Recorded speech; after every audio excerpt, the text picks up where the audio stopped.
Well, hi everyone. I want to introduce you to a friend of mine called Terry Tyrell. Terry's a member and one of the leaders at Garland Street Baptist Church in Bury St Edmunds. But Terry is also a local church historian and has kindly given me a copy of a book he's pieced together called The History of Garland Street Baptist Church. Now, I love looking at local church history. I find it so interesting because it helps me understand what kind of a legacy we are a part of in our area. And what was really cool in flicking through Terry's book is the amount that BRBC, Bradford and Ruffin Baptist Church, come up. So I wanted to just chat with Terry a little bit about the context that BRBC was planted. What was Garland Street Baptist Church like?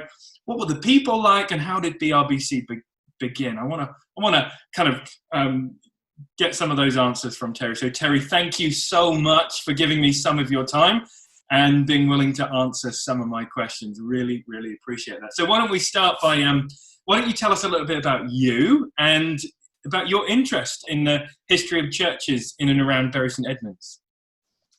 Well, James, it's great to be with you and to share a little bit this afternoon. My wife Liz and I have lived in Bury St Edmunds for 20 years. The first 3 of those years was when I was in the U.S. Air Force, and I was stationed at Lakenheath back in the 1980s. And then we went back for several more assignments in the Air Force, and I retired in 2001 and went to work for Campus Crusade for Christ. And our ministry took us throughout Europe and all the way across Russia, from one side to the other. And we decided trying to do that from America was much too long a trip. So we moved back to Bury in 2003, and we've been here ever since. And throughout those 20 years, we've been a part of Garland Street Baptist Church. Just recently, when the pastor has been away on a Sunday, he's asked that I lead the service. And a couple of years ago, I spoke on a Sunday morning and talked a little bit about the history of Garland Street, what had happened through the early years of the church's life. And several people came up afterwards and they said, that was very interesting. We've been members of the church for 50 years and we didn't know any of that. And so they asked that I prepare something in writing to give them a flavor for the history. Well, I thought that was going to be an 8 to 10 page pamphlet. And that notion was quickly dispelled when I went down to the records office in town and started looking through all the church meeting minutes for 220 years and through the archives we have in the church and several other sources. And what started out to be 8 to 10 pages wound up to be the book you just held up. It's 132 pages. Yes. So, and it was interesting. I had exactly the same feeling as you just described as I looked through the history of Garland Street, and I saw the impact that it had had not only in the town but throughout the county over those years. It was just amazing, and I couldn't get enough of it. And I kept reading and writing, and the rest, as they say, is history. Mm-hmm. Oh, I love it. It's so interesting. So why don't you tell us a little bit about how the Baptist church in Bury started? I think it was in 1800. What was going on in the town in the first few decades of that century? Well, as you can imagine, the town of Bury St Edmunds was much different in the 1800s than it is today. Back in those days, there were about 7,500 residents in Bury St Edmunds in 1800. And interestingly, of those, more than half, around 4,000, were classified as paupers. Throughout the county, there was a great increase in population, and that brought rising unemployment. There was a great deal of poverty, and in addition to that, there were several times where there was social unrest in the town. One example of that is that in 1800, there was a workhouse in town where they took care of the poorest of the poor, and they provided accommodation, food, sometimes employment. But in 1800, there was a riot there in the building where they were taking care of all these poor people. Crime was prevalent back in those first few decades. There were a couple of cases in the early 1800s when 2 men were arrested, whipped, and thrown into prison for stealing. One had stolen a sheet and the other a bag of wheat. but those were such terrible crimes in those days that they really paid for it severely. A few years after that, there was another case of someone breaking the law, and he was hanged for passing a forged £1 note in the town. So things were pretty difficult back in those days. In fact, in 1805, the crime was so dramatic that the town built a new jail. And it was built at a cost of £30,000, which, if you can imagine, translating today's money into money in 1800, that must have been a huge amount of money. And it was able to house 140 prisoners. So that was going on, but there were some positive things as well. It wasn't all that bleak. In the first couple of decades of the 1800s, the Theatre Royal was opened in town, and they took a part of the Abbey grounds, and that's when the Botanic Gardens were built in the Abbey. Now, every year, almost every year in Barrie, they had a fair or a festival, and this would involve various activities and sporting events. But the highlight in 1814 was that the townspeople gathered together and they burned Napoleon in effigy. So that must have been quite a celebration. Wow, a very, very, very different picture of Bury St Edmunds. So tell us a little bit about, say, the religious landscape in the area. What was that like? Well, as you can imagine, the Church of England was the dominant spiritual force in the area. But interestingly, the nonconformist churches were starting to turn up in Bury St Edmunds even before that. Over the previous 100 years, there were 4 nonconformist churches built in the town.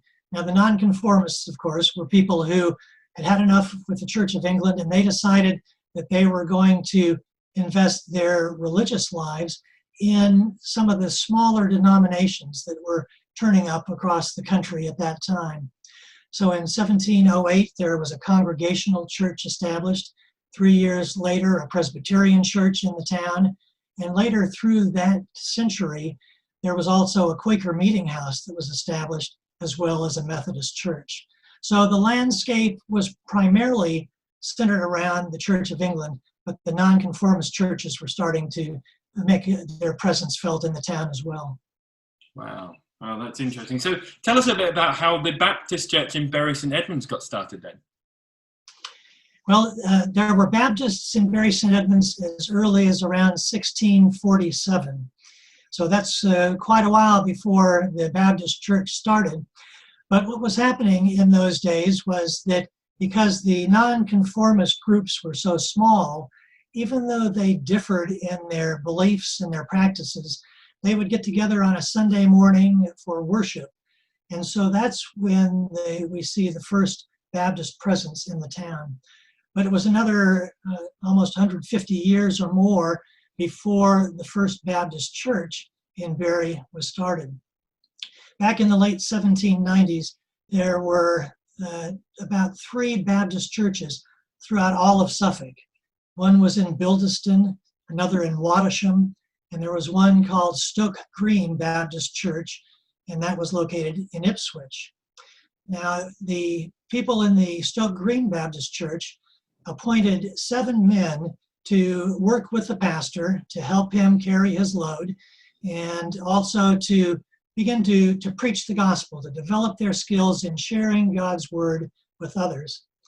And in the late 1790s, one of those men, named Thomas Ridley, moved from Ipswich to Bury St Edmunds. And when he first arrived, he started a couple of prayer meetings in his home 2 nights a week. So that was the beginnings of the Baptist Church in Barrie.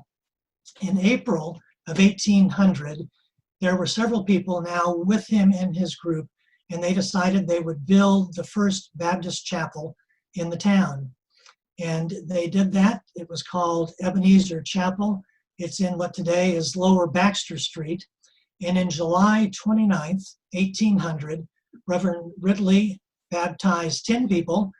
He and his wife and those 10 people became the first members of Ebenezer Chapel here in town. Now, for the first 23 years of Ebenezer Chapel, they went through 4 different ministers, and the membership got up to 49 people. So it was a slow beginning. There was some difficulty from time to time, people looking down on them, both people from the established church as well as people from other churches in town. But they persevered, they carried on, and that was the early beginning of the Baptist Church in Barrie. Wow, interesting. So not long after the founding of Ebenezer Chapel, I read that a heart began to develop to start new churches. So where did that come from, and how did they go about starting new churches? James, that's an interesting question, because as you read through the church meeting minutes and some of the other material, the answer to that question is not really obvious. In fact, when the chapel opened, they very quickly drafted a couple of documents that kind of outlined what Baptists believed. That was their statement of faith. And also they had what they called covenant articles. And these covenant articles talked about how they were to live out their lives as Baptists in Barrie St. Edmunds. Well, the covenant articles were almost exclusively dealing with two major topics. It was all about relationships.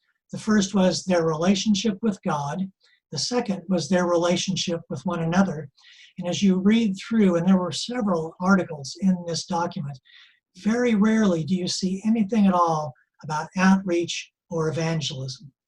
But we know that that was very important to them, because less than a year after the church started, in April of 1801, Ebenezer planted the first, what they called, village station, and it was in Warlington. Now, they kept records from 1801 to 1852, and during that time, the combination of Ebenezer and Garland Street, as the church became known later, planted 69 village stations throughout Suffolk. 69 village stations. That's pretty cool. So how did these village stations operate? What were they like? Well, the village stations were set up primarily because of the problems with transportation back in those days. What Ebenezer did was, as people came into the church, they heard there was a Baptist church in Barrie, they came to worship here, they were baptized and became members at Ebenezer, but because they found it difficult to come in frequently for worship, the church leaders had an ingenious plan, and that was they took a man from the church and gave him the responsibility of setting up a village station in one of the villages where people were starting to come in to become members from. And what they did was they found a house or a building, and they asked the owner to open up his home so that there could be worship services and other Christian activities in those homes. And so that's how it got started. Some of those led eventually to small chapels being built in the villages. But interestingly, at the same time all of this was going on, Ebenezer men and women were involved in evangelism through the town.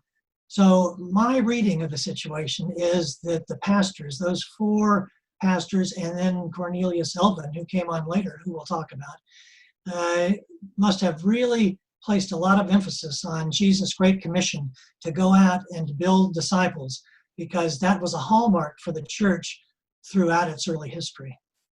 Wow, amazing. So this vision of starting the village stations, which then grew into village chapels. So tell us how that vision was encouraged and how it blossomed under the ministry of Pastor Cornelius Alvin, kind of like a name that crops up a lot in the town. Tell us a little bit about him as well. Well, he is a real character. He's one of those people that you call larger than life, and he was that literally and figuratively. I'll tell you about that in a minute. Cornelius Alvin was a native of Barrie St. Edmunds, born here in February of 1797. He went to school in Barrie. Actually, very interestingly, the school building he went to was directly next door to Ebenezer Chapel. But when he finished school, he became a leather worker in Whiting Street in town. And his original religious upbringing was in the Congregational church. But when he turned about 20, he decided he was going to do some personal study and compare the Baptist church and the Congregational church. And as a result of that study, he decided his feeling lent itself more to the Baptist way of thinking than the Congregational way. So he became a member at Ebenezer Chapel. He was baptized there. And within 2.5 years of becoming the minister at Ebenezer, a member at Ebenezer, he was asked to become the pastor when the minister moved on to another job. Interestingly, he carried on his work in where his real vocation was serving Christ as the minister at Garland Street. That commanding presence that I told you about, he was about 6 feet tall, weighed nearly 300 pounds, and he had a booming voice that he put into practice often. He spoke 3 times every Sunday at Ebenezer. Between services, he'd go out into the town, walk through the town center, and he'd find there groups of people. He'd walk up, start a conversation, and before you knew it, he was preaching the gospel again for the 4th time that day. And so he really had a heart for taking the good news of Christ out to people. And I think that's really what prompted the church taking that approach too when he took over. One of the first things that he did was to start a Sunday school. Up until that time at Ebenezer, they didn't have a good program for children. And he started a Sunday school that attracted not only children from the town, but also children from the surrounding villages. And one of those was a young boy by the name of James Stiff, who came from Rougham. And every Sunday, James would walk into town, come to Sunday school, and then walk home back to Rougham afterwards. And James Stiff was baptized by Cornelius Alvin. He was in the church here for a while, but then he went off to London to seek his fortune, which he made. He was a very respected businessman in London. And for about 40 years, he was the superintendent of the Sunday school at his church in London. And after that, in his later years, he became a great benefactor, both for Garland Street and for the church in Bradford.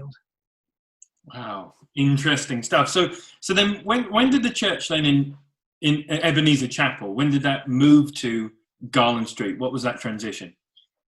Well, in about 1828, so 5 years after Cornelius Alvin took over, the church was growing so much that they decided that they would do an extension on the church in Lower Baxter Street.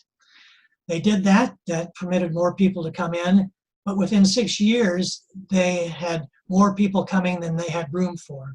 So in 1834, they took a look around town and actually just had to move a few hundred yards down Lower Baxter Street onto Garland Street, and that's when Garland Street was established. So it was in 1834 that Garland Street first came on the scene. Now, in addition to the preaching in Bury St. Edmunds, oftentimes Cornelius Alvin would go out into the villages. He'd get on his little horse and carriage and go out. And before too long, he was known as the Apostle of West Suffolk for preaching the gospel throughout this part of the county. But he also had a very personal ministry too. A name that probably will be familiar to many of the people listening to this today is Charles Haddon Spurgeon. And what you may not know is that Reverend Spurgeon became a minister at the age of 17 in the village of Waterbeach, north of Cambridge. Well, by that time, in the mid-1850s, Cornelius Alvin had been here for a long time, and he took young Charles Spurgeon under his wing and was a mentor to him and really helped him develop his first job as a pastor here in Cambridgeshire. So he had that impact. He served in the church for 50 years. In about 1867, his health started to decline a little bit. And so he said he was going to have to cut back his ministry.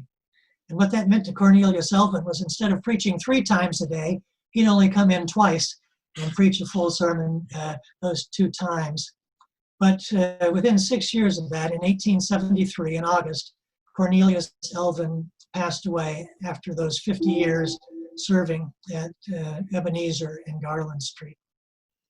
It was a sad day in the town. The local newspaper reported that there were 2,000 people that came to his funeral. The shops in the town were almost all shut, and as the funeral procession left the church and went to the cemetery, people from all over town would join in. So there must have been thousands of people at the cemetery to say goodbye to Cornelius Alvin. Some of those were people from the church, some were people from other churches, but a great number of them were probably those people who just happened to meet him on a Sunday afternoon as he walked through town and were so impressed by him that they felt they had to pay their last respects. In fact, one of them was interviewed by the newspaper, and he said that Cornelius Alvin's death was like Barry St. Edmunds losing a father. What a legacy he left in those 50 years. The membership went from 49 to 647.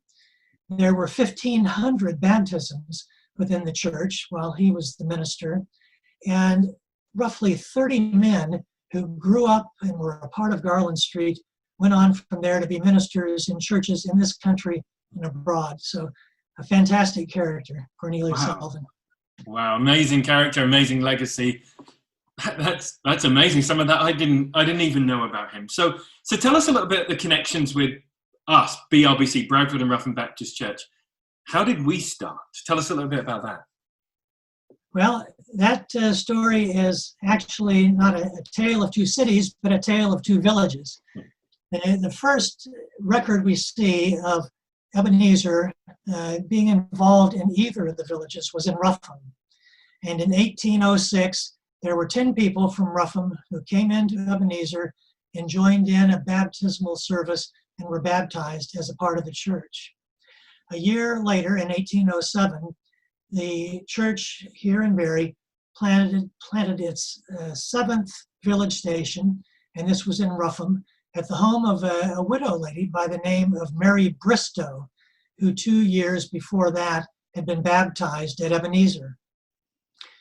Early on in Cornelius Alvin's ministry in 1825, he started the 2nd village station in Ruffin. This one was at the home of a man by the name of Robert Hammond.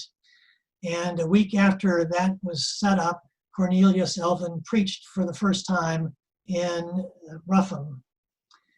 That was in February of 1825, and he was so impressed with the reaction that when he came home that night, this is what he wrote in his diary. "My soul was rejoiced to see the place crowded long before the time for commencing, and many were outside. I spoke from Matthew 13 on the parable of the sower and enjoyed a sweet season of liberty, and the people were totally silent. I think I never saw such attention before." So that was his reaction to that first service in Ruffin.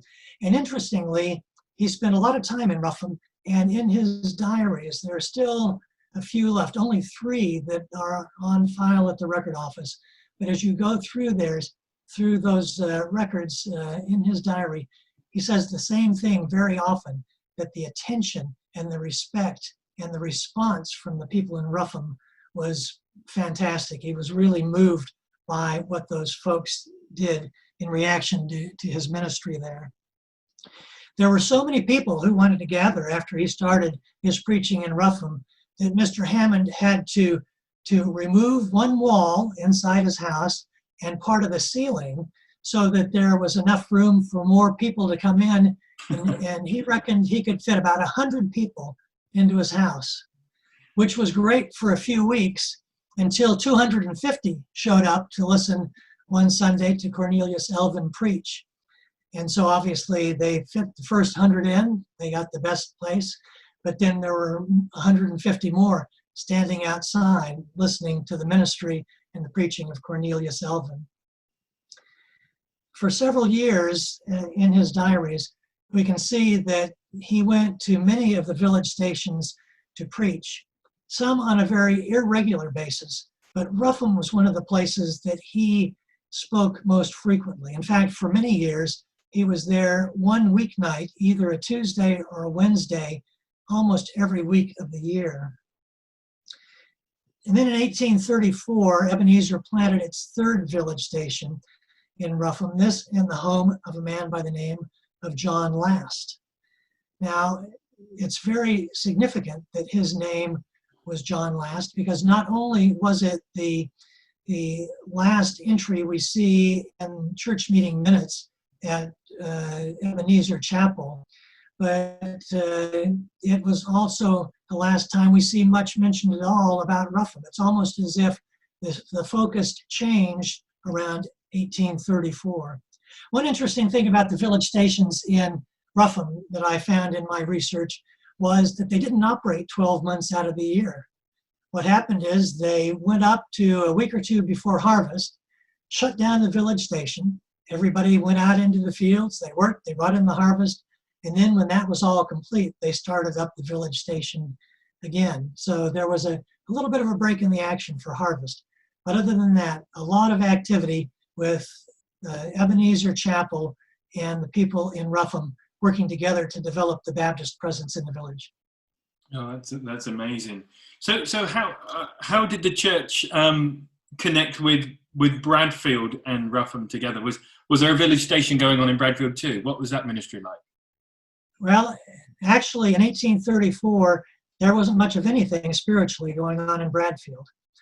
But a significant event happened that probably many of you are familiar with from Bradfield and Rougham Baptist Church, because in 1834, a young lady by the name of Abby Last came back from Somerset to take care of her elderly parents in Bradfield. Now, she had been a native of this area, went off to Taunton as a young lady to go into service there.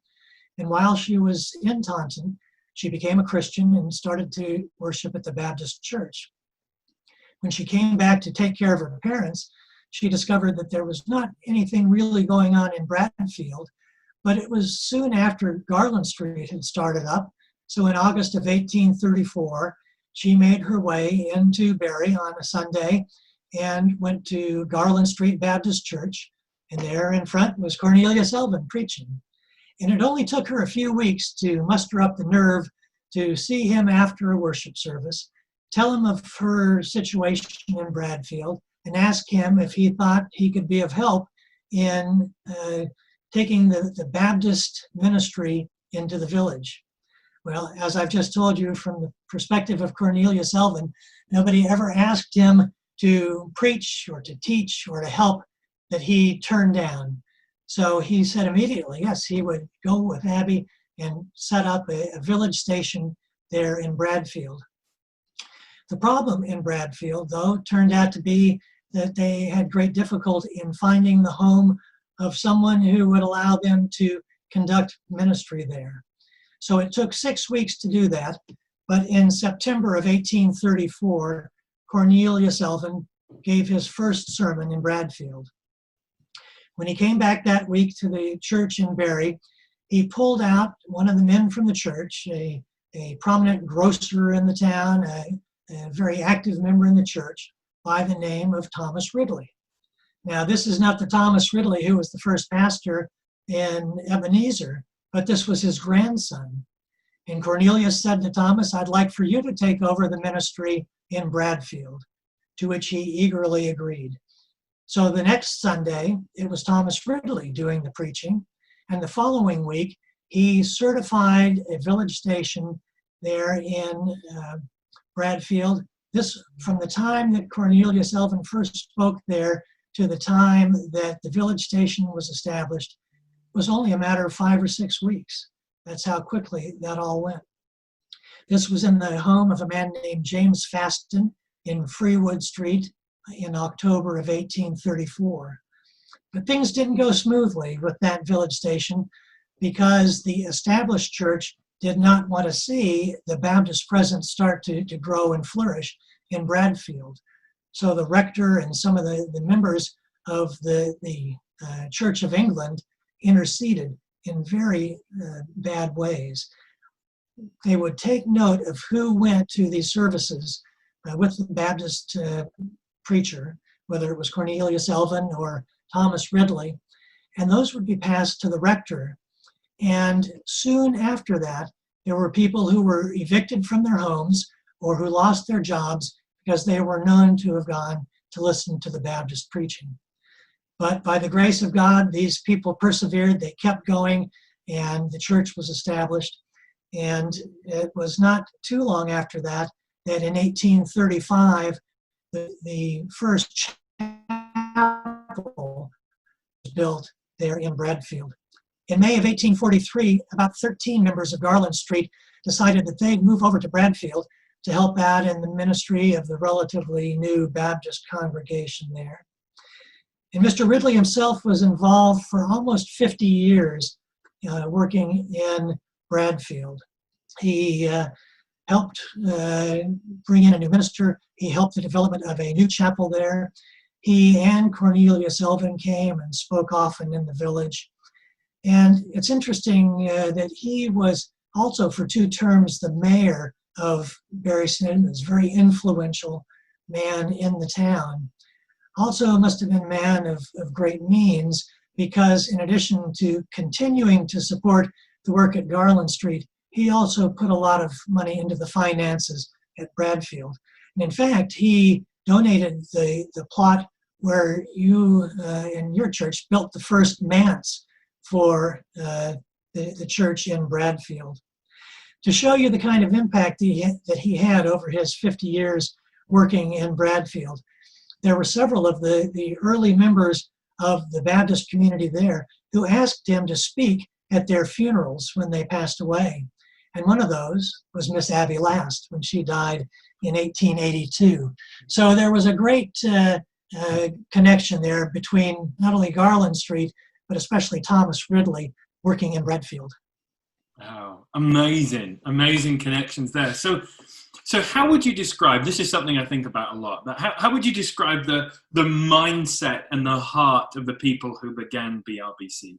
I mean, what would it have been like to be part of the BRBC community back then when it all started? Well, that's an interesting question, because as I mentioned earlier, it's very difficult to find motivation and what's on people's hearts and in their minds when they did some of the work that we see in thousands of pages in church meeting minutes and in history books and other sources.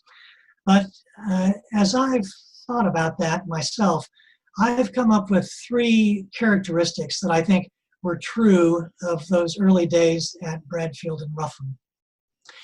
And we've got to remember, too, that it wasn't just the people in the village. It was the people coming from Bury, working with the people in the village, that got things going back in the early days, in the early 1800s for Rougham, in the 1830s for Bradford.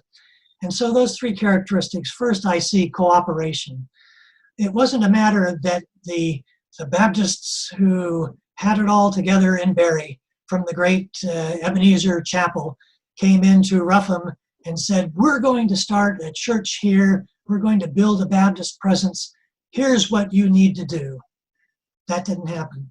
Nor did they come in and express an interest in being there, and the people from Rougham saying, we can do just fine without you. We don't need you here. The same with the people in Bradford. As the folks came in from Bury, from Ebenezer, and then Garland Street, there was an instant connection there, a camaraderie that developed there, and a desire to work together. And I think they realized that they could accomplish more working together for the cause of Christ through the Baptist Church than they could if they tried to do that all separately.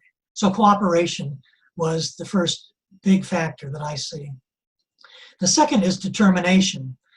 I don't think it was a surprise, just based on the history of Garland or of Ebenezer, that when they first came, they thought it was going to be smooth sailing. They knew this was going to be difficult on 2 fronts, both because of what reaction they might get from the established church, but also because they were coming in and proposing new beliefs and new practices to a group of people who weren't familiar with what the Baptist Church was all about. But they came in determined to help out. They came in determined to sacrifice. They sacrificed time, talents, and treasure to help build the cause of Christ in Bradfield and in Rougham. And in the same way, the people in Bradfield and Rougham were very much involved in the sacrificial nature of starting this new church. As I said, losing jobs, possibly losing their homes, being outcast from people in their neighborhoods. It was very difficult. It was a cause for great perseverance and determination, and you see that through both groups of people. And finally, the characteristic that I see there is a love for God and a love for others. It harkens back, obviously, to the great commandment of Christ, that the first priority for followers of Christ is to love God with everything in us, and the second is to love our neighbors. And that was obvious as people from Barrie came and, in their love for God, loved the people in the villages and helped them to come to know Christ and to serve him. And by the same token, the people in the villages, Bradfield and Rougham, came to love God and to follow him and to love those around them who were not a part of the Baptist church or any church at all, and they served them and helped them to come to know Jesus as Savior. So I think that cooperation and determination, the love for God and the love for others, really was the hallmark of those people, both from Barrie and from the villages, working together to promote the cause of Christ in Bradfield and Rougham. I love it. That's great. I see a lot of that has been threads that run through BRBC right up until today. It's amazing how that founding DNA can have an impact hundreds of years down the line. So final question here. I wonder, in light of all of your study on the church history of Garland Street and of BRBC, what would you say to the BRBC community, the BRBC church today? Well, I think you just summarized that quite well in preceding that question, because what started back so long ago has continued, and it's gone on and on. So my encouragement is just to remember your roots, to remember those people who took an interest in Bradfield, who took an interest in Rougham, and came out and worked with people in the villages and persevered with them and created a church there that has in recent years flourished. But remember where that all came from, how that all got started. I'm so eager to see how Bradfield and Rougham approach the future. I've obviously had a chance to look through your vision, and I think it's fantastic that over the next 5 years, one of your goals is to go out and to multiply Christian communities throughout the county. Well, that's what we've talked about today. That's exactly the mindset of those early Christians back at Ebenezer. I will guarantee you that they didn't sit around in a church meeting talking about mission and vision and strategy and those kinds of things, but God laid on their hearts to do exactly what you're seeking to do right now. So I'd say to do that with all your heart and with all your mind and your strength, to love God and to love your neighbors in those surrounding villages. You have, obviously, from my point of view, you might not say this yourself, but excellent leadership at BRBC, and you've got a collection of a wonderful group of people with gifts and experiences and abilities who can go out and make that vision a reality. And so I'm really eager to see how God blesses you, but it's a role that everyone in the church has to play. This isn't just for the ministers. This isn't just for the elders. This is for everybody, from those who can do the praying to lay the foundation, those who will actually go out into those villages and towns around Barrie St. Edmunds and beyond and help them come to know Christ as Savior, create a Christian presence there. But just like the people in Barrie, just like the people in Bradfield and Rougham, I would say to you, do not be discouraged. Do not be frustrated if you see that some of your early attempts fall on deaf ears, if it doesn't happen as quickly as you'd like to. because God will work in and through you as you continue to pray, as you continue to make yourselves available, as you continue to serve him by serving others. And I think that there is great potential for Bradfield and Rougham Baptist Church to touch the lives of thousands of people throughout this county over the course of the next 5 years for Christ. And I'm eager to see how that all unfolds. So God bless you. I will be praying for and with you as you go out and take on that very important mission. Yeah, well, thanks so much, Terry. We're looking forward to the next little while and what the Lord has in store. And I love being able to hear more about our history and the legacy that we're continuing on in, and the heritage that we are living in. And it's great to hear something about our DNA, what made us right from the beginning, and what we're living into. So I want to say a massive thank you, Terry, for your input today, for satisfying my curiosity with our history, but also giving us some real inspirational stuff to emulate and to imitate as a church. So thank you so much. Really appreciate your time. You're welcome, and God bless you all as you go out about this very important and crucial task.